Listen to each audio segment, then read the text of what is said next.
Non, vous n'êtes pas dans une boulangerie, on ne sonne pas l'heure de la soupe pour un groupe de gens, c'est tout simplement le coup d'envoi d'une journée de mahjong.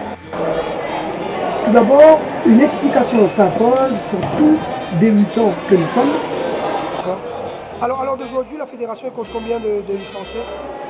Environ un peu plus d'une centaine de licenciés. Le mahjong, c'est comme se veut bien, c'est ce qu'ils appellent le domino chinois ici à La Réunion. Mais en fait, c'est un jeu ancestral. Est-ce que c'est une note particulière par rapport au domino normal? Ah ben, c'est pas du tout la même chose.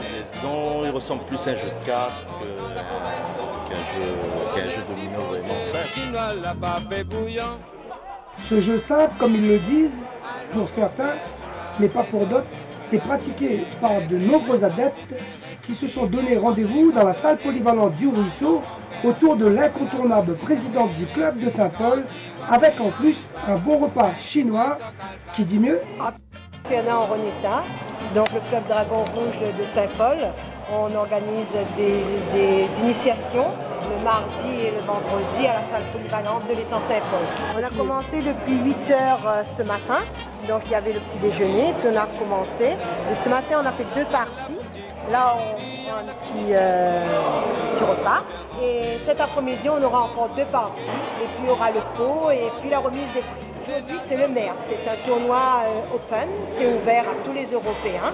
Et là, on compte 48 adhérents. Et puis, on a préparé 3 trophées. Et puis, la meilleure main. Voilà, c'est les trophées. Premier. Ça, c'est pour la plus grosse main. Pour la plus grosse main. Ça, c'est pour le deuxième. Ça, c'est pour le premier. Pour le dernier, Ça c'est pour le dernier et ça c'est pour le premier. Et puis à chaque manche, on va récompenser chaque manche, la plus grosse main par un petit cadeau supplémentaire. Champion de France de mahjong, règle internationale 2012. Alors pour être champion de France, il faut quoi comme qualité au mahjong? Il faut être bien formé, il faut avoir un milieu de mahjong très développppé. À La Réunion, on a la chance d'avoir beaucoup de bons joueurs. Donc pour s'entraîner, c'est super facile, on joue beaucoup. Le niveau augmente vite quoi. Ouais. Moi j'ai appris à jouer il y a 3 ans. Et il y a 3 ans, je ne savais pas que le mahjong existait. Et en 3 ans, j'ai beaucoup progressé, beaucoup joué, jusqu'à avoir une bonne technique, une bonne gestion des tournois. Et puis ce qui m'a bien souri, c'est la réussite. La réussite qui, quand on n'a pas ça, on ne peut pas gagner un tournoi. On peut s'en sortir sans réussite, mais la réussite est indispensable pour gagner. Un objectif pour 2013 là? Pour 2013, je vais aller défendre mon titre à Toulouse au mois de mai. J'y vais pas en tête de le conserver, mais de faire du mieux possible. Mais pour affronter cette gymnastique cérébrale du mahjong, il faudra, en plus de ces qualités-là de fin gourmet, un atout essentiel.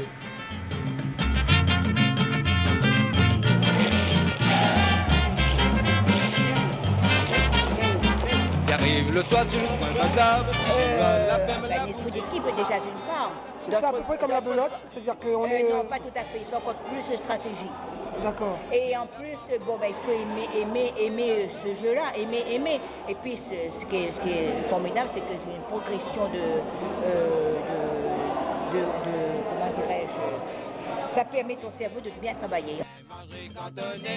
Alors compère chinois ouvre la bouche, j'ai qu'à se rêver. Quand il voit client il passe, petit gouet au calpasse. Alors compère chinois c'est dormi, ouvre la bouche, des clients sortis serrés. Il vient manger cantonné. Alors compère chinois ouvre la bouche, j'ai qu'à se rêver. Quand il voit client il passe, petit gouet au calpasse.